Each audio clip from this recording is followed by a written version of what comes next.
You are looking at Julian's pronunciation guide, where we look at how to pronounce better some of the most mispronounced words in the world, like this other curious word. But how do you say what you're looking for today? Let's learn once and for all how to pronounce this word correctly in English. There are two different pronunciations indeed, hence the confusion. If you want to learn more vocabulary that is confusing in English, stay tuned, I've got more videos for you.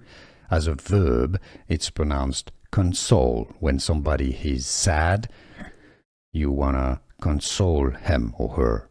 So you make her or him feel better. Console. That's a stress on the second syllable. That's as a verb. As a noun, it's like a gaming console. The stress is on the first syllable. So as a noun, console, like a gaming console. But as a verb, console, to console. Stress on the second syllable. Could you hear the difference? Console or console. Now you know.